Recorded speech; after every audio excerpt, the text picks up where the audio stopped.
I'm very fond of both things, whether that be movies, TV, video games, anything goes. But today, we'll be only talking about camcorders. Now, camcorders are pretty interesting to me, especially old ones, because of the looks, the footage they produce, and the formats they use in order to take the footage. So let's compare two camcorders. Both are different formats, different designs, and different companies. Now let me give out a small disclaimer though. These aren't technically old, but they're so old. Let's begin with the Canon Vixia camcorder. This camcorder came out in March 2010, which is also one of the first camcorders to utilize the AVC HD formats. The format used for this camcorder is an SD card, which can also be used to take photos, as shown here. For the design of the camcorder, it's pretty standard, with it having a record button, a strap on the right, optical zooming, and two aux ports for your mic and headphones. So now, let's talk about the footage, but before we do that, let's see what it looks like. Yo, this is what my room looks like in the Canon Vixia. It's pretty cool, and it's neato.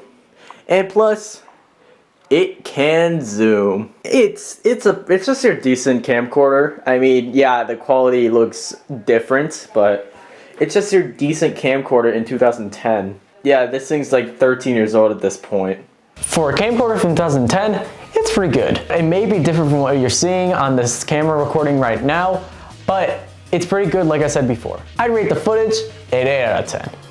While as for the picture that I took, an 8 out of 10 as well. Now, let's move on to the Panasonic PV-GS500. But this time, I have both a big and a small one.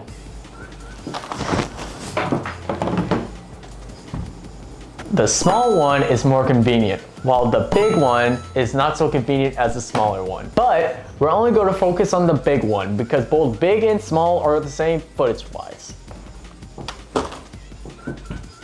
In comparison to the Canon Vixia, it's pretty different. The first difference is obviously the year it was released, which was in 2006. Now the second difference, it's as very bulky compared to the Canon Vixia. Like you can easily tell the difference between both of the designs. But some small details on the camcorder include a lens cap or a dial on its lens. I think it's to adjust its focus, but I don't really know. But for formats, it can either take SD cards or mini DV tapes, which is used for video recording, while the SD card is used for photos. Now, let's take a look at what the footage looks like for the camcorder.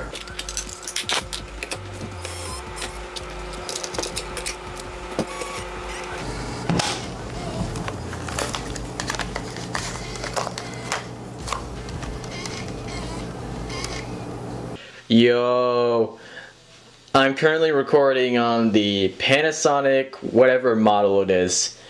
I'm using the big bulky one. Even if I use the small and convenient one, it's still like it's still the same model, just different model types. They literally were both made in 2006. Like I'm not even joking. Like this feels like it was made for me. But yeah, that's basically it. That's all I have to say, but yeah. Now the footage itself doesn't really look anything different compared to the other camcorder, well besides the quality. But that's because I digitized it, meaning I imported it from a tape to my computer. But what I can tell you is that it looks completely different on the camcorder screen itself.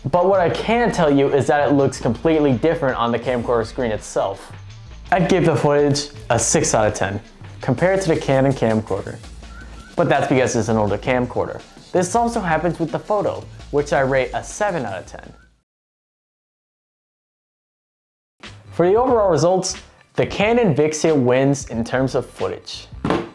But technically, there are no winners, because they both are good in their own ways. Like, even if the footage is bad compared to newer camcorders, it still is good in its own ways and gives off the feeling of nostalgia in whatever you record. Like it feels calming, warm, comforting, and even enjoyable to watch. While the Canon Vixia feels like something you'd find off of like early 2010s on YouTube, like Smosh or Fred. So conclusion, nobody wins. Basically, these were a showcase what these camcorders were and their differences. So hope you enjoyed that, and we move on to the next segment.